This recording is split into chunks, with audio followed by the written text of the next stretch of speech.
Holy crap. What's up, everybody? Always got to have that startled look when I start. Just want to go over some future plans of MSBS. Figured I'd get on and do a live. I'm kind of bored Saturday. Got Friday, Saturday, Sunday off with nothing to do, and I don't know. I've been just thinking about a lot about the future of the tournaments and blah blah blah. Seeing if anybody's gonna join and watch. If you're bored, got nobody in here right now. Figure I'll wait a minute and see if anybody shows up.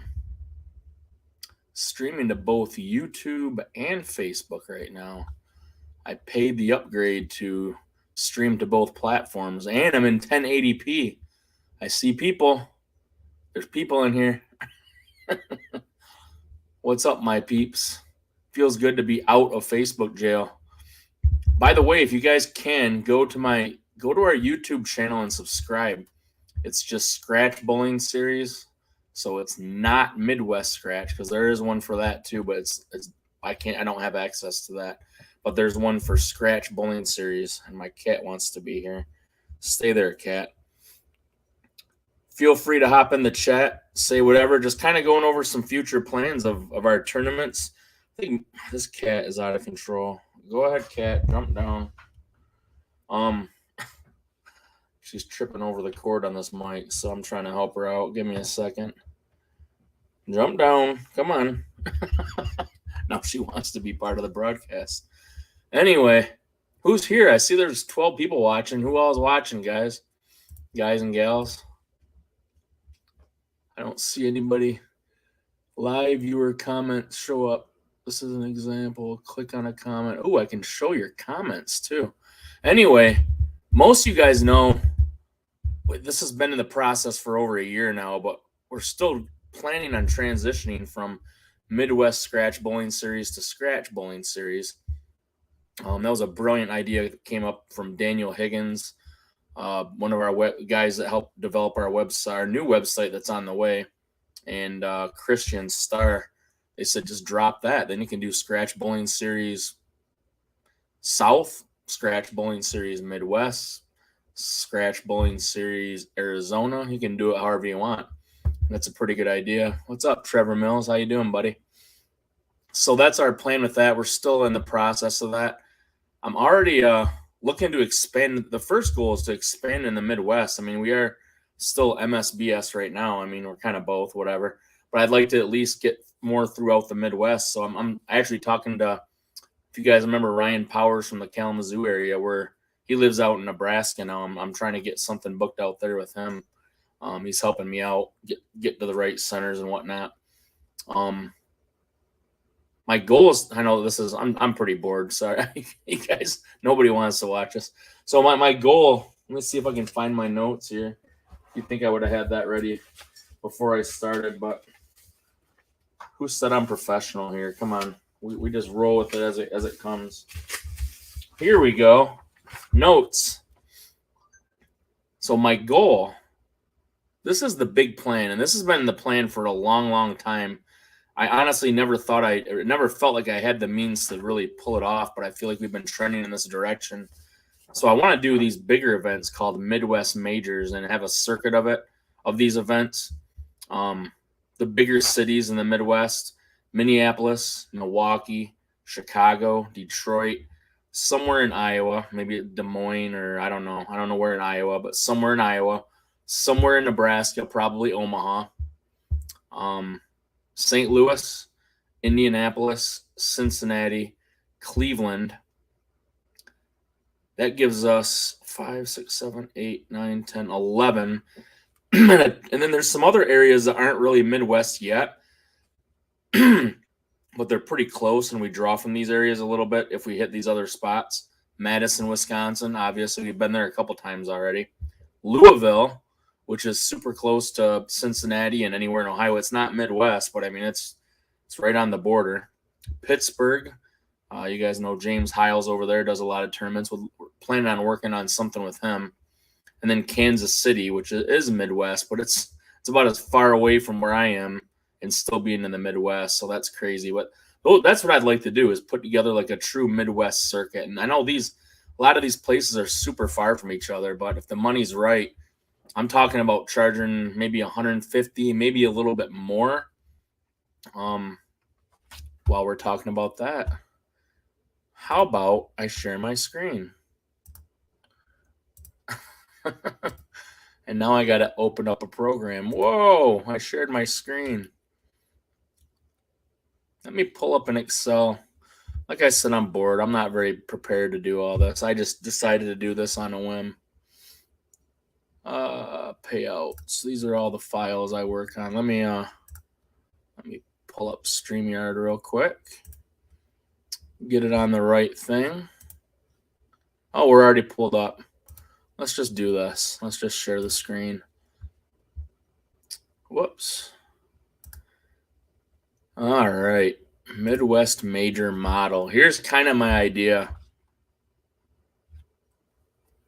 And this is for a $200 entry fee. If we could raise $25,000, I know that's a big number, but the goal for these bigger events is to raise about $25,000, and we're only going to each city one time, so we have a whole year to put that money together. $200 entry, $10,000 on top, $5,000, $4,000, $3,000. We'd have a top 4 round robin like we've been doing. 5 through 8, $1,500. 9 through 16, $750, and then 17 through 30 is $400. This is based on 120 entries. And then 31 through 40, which is a 1-in-3 ratio, gets $300, which is still pretty good. So that's kind of my plan. And these are big events. I know it's kind of, the numbers sound crazy, but I really think it's feasible. If we get like, I mean, what we do in Kalamazoo right now is already a great model. I know we're not raising that much money, but we have people selling tickets for the whole season to raise money, ball raffle tickets, and we raise, I think we get $2,000 to $3,000 every year for the ball raffle tickets over there, and that's really amazing. Now imagine if we have a whole state doing that for one event. I really think we could pull that off and then maybe get some sponsors. We're starting to get more sponsors along the way. While I'm talking about this, what really has got me excited, I sent Tom the link. I don't know if he's busy. I know he was starting a new job today, but Tom O'Mara put a post out there about how we're going to be streaming with him, and he's one of those guys that like he does what I've always wanted. What I'm not good at doing. That's just learning things and doing it. Like if he's already done a bunch of live streaming. He's got these he's got his own rig to haul stuff around. Like. He's the real deal. He can do any level of streaming that needs to be done. And what I'm planning on doing is let's cut over to something else that I'm planning on doing real quick with the live streaming. We have, I think, 9 roll-off events for our Sprummer series this year. And no one's chatting. You guys are leaving me out here to hang and talk on my own. It's hard to talk this long, but I'm trying. I think we have 9. Let's go back to the screen and look at the schedule, guys. Get my ugly mug off the screen. So here's what we got. We got our roll-off at Thunderbowl. There's 1. Royal Scott is 2. 5 Star is 3. Airway is 4. Jackson is 5. Flint is 6. Sheboygan is 7. Toledo is 8. And then Western Michigan is 9. So we have 9 roll-off events plus a championship. Now, we do have 2 on one day, so I can't be up north to stream that one. I think Jason Bark's still going to try to stream at least the Final 4 up there as well. He's a pretty bright guy, and he knows he's probably more technologically inclined than I am with this stuff, so he's probably going to stream up there anyway. But I'm going to have this kit that Tom O'Mara is sending me to stream these other 9 events, counting the championships. We have 10 total events, so we're going to do 9 of them, and they're going to be way, way, way better than what I've been doing. He's going to send me lights so you can see stuff better. I mean, he's going to have better cameras. He can control the whole stream from his end. I was hoping, again, let's see if he's popped in here yet. Nope, not yet. I sent him the invite to this, but he can control it all. He can zoom in and zoom out. I know, more tacos. I just had what did I just eat? Meatball sub from Firehouse Subs. Yum, yum. super good. So yeah, he can control all that stuff, the camera angles, he can zoom.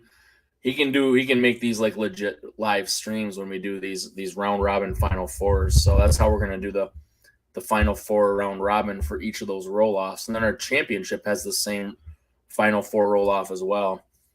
So we'll be doing his live streaming, which you're gonna see a huge difference. It's gonna be so much. Mine are crappy. They're better than nothing, but his is gonna be way more professional. It's still gonna be my ugly mug talking, but we don't have any commentators, and I can't really afford. But some of the bowlers, if you guys are at these events and you didn't make it to the Final Four, and you want to commentate, by all means, let me know. You can pop in, and you can help me out, because I probably don't have the best voice in the world for it. So you guys can stop in, give some insight, especially if you bowled the event. You can tell us what you saw, what's been going on, what the transition was like, and all that. So, but anyway, we have big plans with the live stream. We're going to do those 9 events, plus I think one more, probably the Akron Open in October. And so that'll be 10 total events. And the goal is to be able to build something way better as far as streaming, do commercials, do all that kind of stuff, be able to promote our sponsors and hopefully land more sponsors along the way. JD, what are you laughing about? My meatball sub? I hope that's what you're laughing about. By the way, I'm trying to book down your way at I think I guess you're not that close. Where is it? Marion, Ohio? Michael Williams, where he's from? I think it's Marion.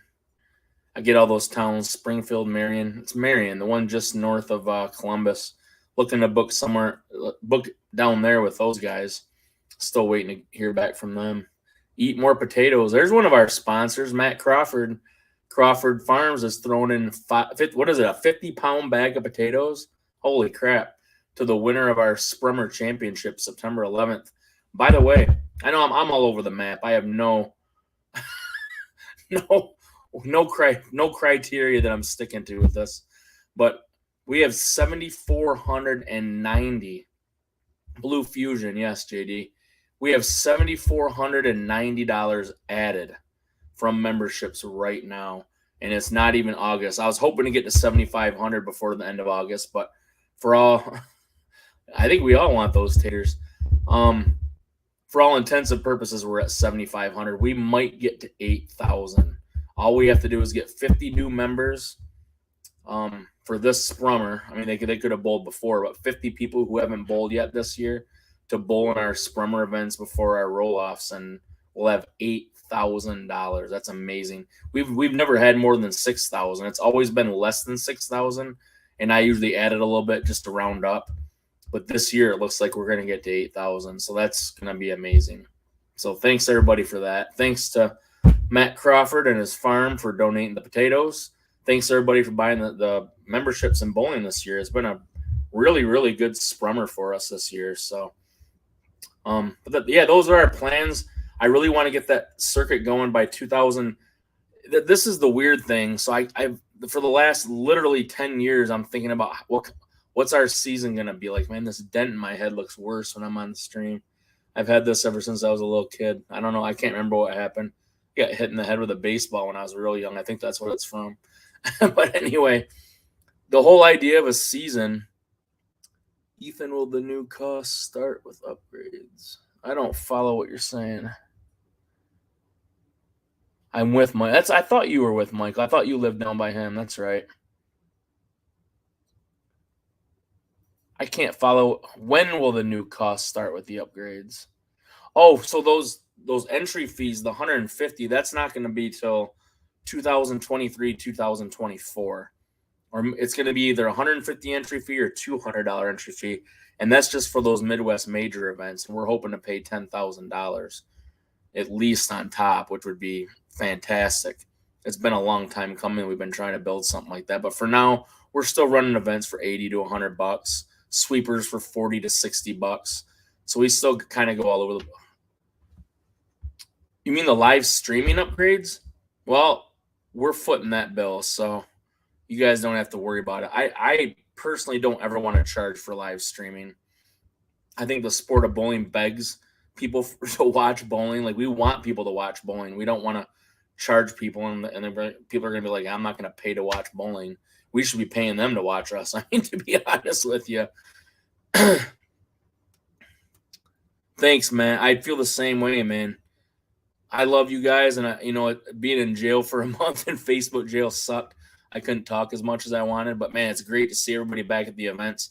I feel like that first event back, being able to promote on Facebook again made a big difference. We've been streaming our events for like almost 2 months, JD. The good ones are going to start. The good streams that we're doing with Tom O'Mara are going to be on September 13th. Will be the first. I'm sorry, August 13th will be the first one. If you go to our schedule on scratchbowling.com, I'll go back and show you.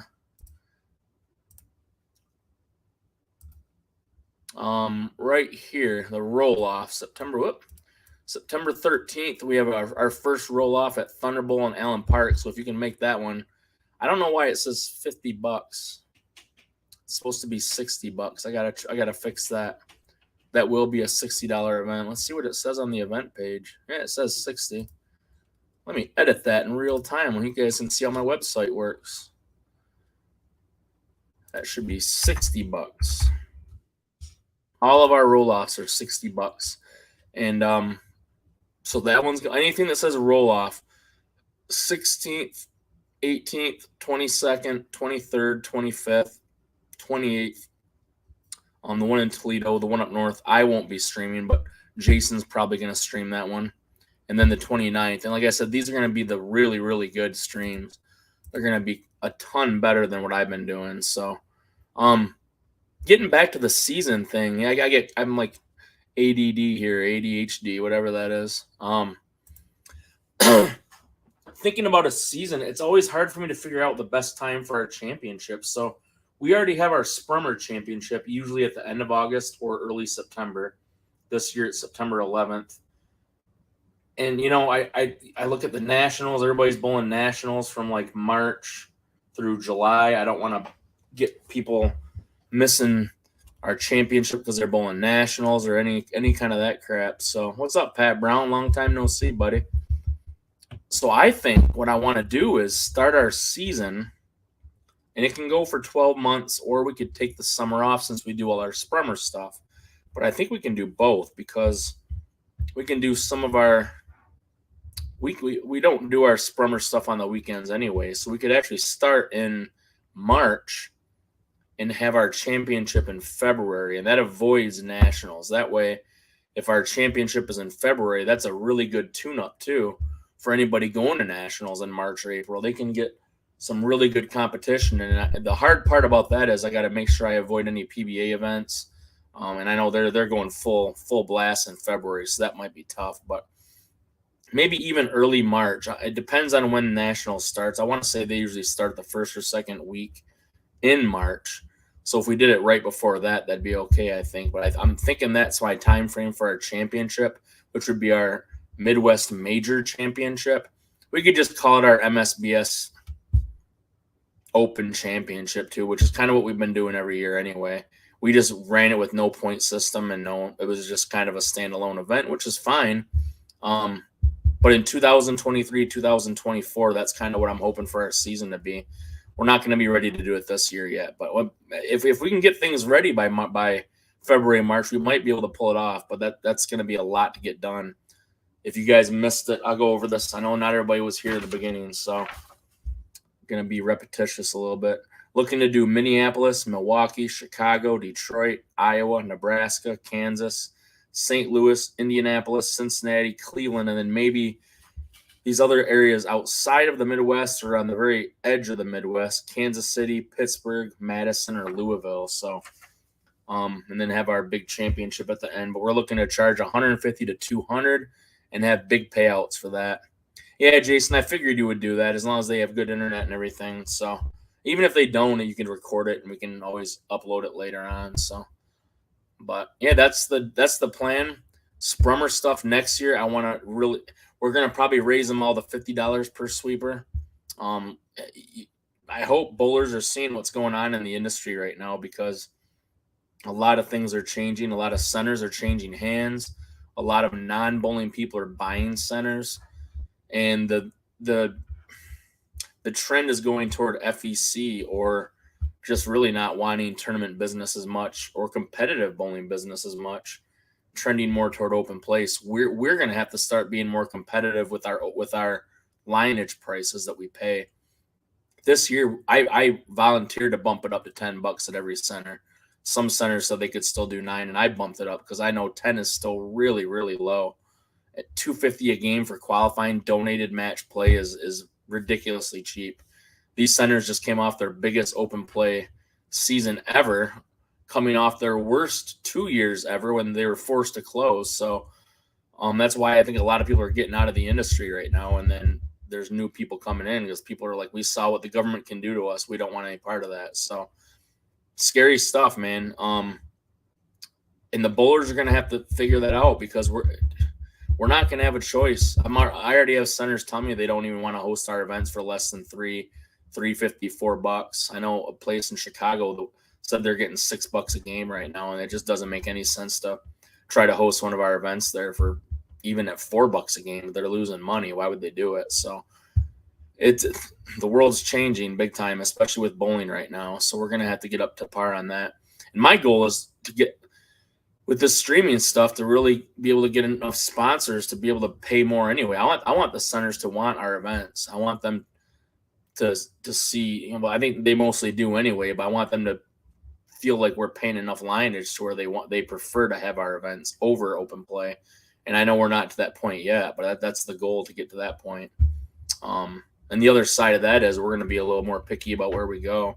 We can't go places where, there's constant ball damage or the machines aren't working or service is bad or whatever it is. We're going to ask the centers to be, which most of our centers, honestly, this last sprummer's been great. We've had a lot of really good host centers that have treated us extremely well, and I'm very happy with that. So it feels like everybody's up their game a little bit. All right. Anybody have any questions? Pins, yeah, I've tried, Shannon. I've tried several times, and they're not interested at all. They're super duper open play and FEC oriented. They have no interest in hosting events, and I can't blame them. I mean, you look in the location they're in, South Lyon. It's just kind of that way. Keep me busy on Monday, right? Yeah, next Sprummer, I really, really want to be able to get. I know it sounds crazy. If these streams go well and we're able to get some added money, it would be awesome to do the good live streams with Tom at every sweeper. I know that's a lot. It's a lot of extra work, and we're gonna have to keep a little extra money out for that. But I wouldn't do it unless we have maybe 500 to 1,000 added to the prize fund of each sweeper. That would be incredible. So if anybody has any ideas on that, beyond just getting sponsors, but I mean, if we're doing this regularly every week and we can run commercials and, promote our sponsors, I think we could pull it off. I don't see why we can't. It's time. I don't know. It's time to make bowling the real deal nowadays. We're so far behind the other sports. It's time that we start being all we can be, so to speak. Anybody else got any questions? Yeah, thanks, by the way, Jason and Jeremy, thank you guys for running the events this year. You guys have done a fantastic job. My health hasn't been the best in the last 2.5 years or so. So, I was running all these on my own, and it would just wipe me out, and I couldn't keep up with it. Plus, Mondays, we usually have 2 events anyway. So it's nice that we can still do 2 different regions on Monday nights that aren't even close to each other. So we're not pulling from each other. Am I starting the live tour? I mean, that would be incredible. And to be honest with you, I still think like a healthy PBA is the best thing possible. I would love to see the PBA be able to start paying $100,000 on top or $200,000 on top. But at the same time, I'm not gonna. If we can get that kind of money, I'm not gonna wait for them because I just, the PBA is already established. I'd rather see them do all those things. I think it's good for bowling if that does happen. But yeah, I would really rather not compete, to be honest with you. But I got one life to live, and if it's not going to happen elsewhere, I'm going to do what I can to make it happen. Not saying we're going to pull it off, but that's my goal, to pay big money on top. Anybody else? Anybody want to come in and chat? I can pull you in here and you guys can talk. Bartz, you want to come in and talk? You got anything to talk about? Who else we got in here? Matt Crawford. As soon as I say that, everybody leaves. What's up with that? Our numbers are dwindling. It's a 25-minute stream. Holy crap. Well, anyway, I just wanted to go over some of our plans, so that's what we got going on. This is hard by myself, man. You know what, though? I do a lot of this to practice, too, because I want to get better at commentating and not going and speaking more clearly and looking at the camera and all that kind of stuff. So this is good practice for me. I got to do this more often. We need to do some interviews. We had a lot of new champions this summer. Unbelievable.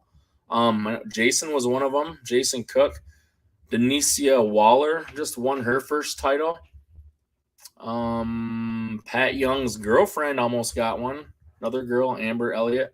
She almost got hers. God, let's go through this real quick. Let's go to our results page and see what we got. Let's just list them off since we're not doing anything. Aaron Amon, that guy's bowled a lot of our events. He just won his first title at Chelsea. I didn't realize he said that was his first title in 3 years. There's Denicia. Mike Jashinsky won his first title last week. His first title that week.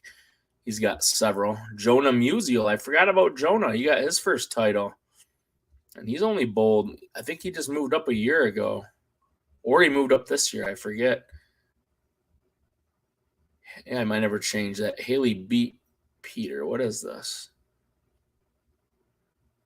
Why does it list Peter Pinot as the winner? He didn't win that. He was in the top 3. I don't know what happened there. I must have put a 1 by his name. So Haley Richard got her first title. Lonnie doing what Lonnie does. He got a title. Knowles, his first title that day. It wasn't even his first title that day. He said he won one earlier that day or something. Pat Young Jr. got another title there. Andre Gonzalez, Corey Miller. Got some good ones. Chandler Stevens. Wyatt Maines won his first title out of Airway Lanes. Yeah, we had Brian Garland and Dasha Kovalova both got their first MSBS titles at the Brass Knuckles Baker Doubles. Thanks to Ted Bolts for rocking that one out with me. That was a lot of fun. Knowles, Jason Cook with his first. Knowles again. Matthews. I think Matthews said that was his first title. I could not believe it because he's done so much damage in our events, but that was his first. Kenneth Merritt got his first. We forgot about him down at Indian Lanes. He only started bowling these less than a year ago, I believe. Chris Clark got his first title. Billy Kazmierski with his first title, another one that you can't believe. So, yeah, that's just since June 26th. You've had all these people with their first titles. That's pretty exciting. So, could be your turn next, everybody. Because you messed that up. What did I mess up, Joe Hutchings? Don't be hard while people are watching. What are you talking about? Because you messed that up. You'll be at Thunderbolt. Okay, I'll add you, Shannon. Joe Hutchings doing drugs or something like he usually does. Nobody knows what he's talking about. All right, I'm tired. This is exhausting. Oh, Peter and Haley. Yeah, I don't know what I did there. I have to go back and fix that. I'm new. Joe Hutchings is mean. Mean and angry. He's run a couple events for us too, though, so that's okay. All right, guys, I'm going to log off. I'm tired now. All this work has me worn out, so thanks for joining, and have a good day, everybody. Peace out, late trouts.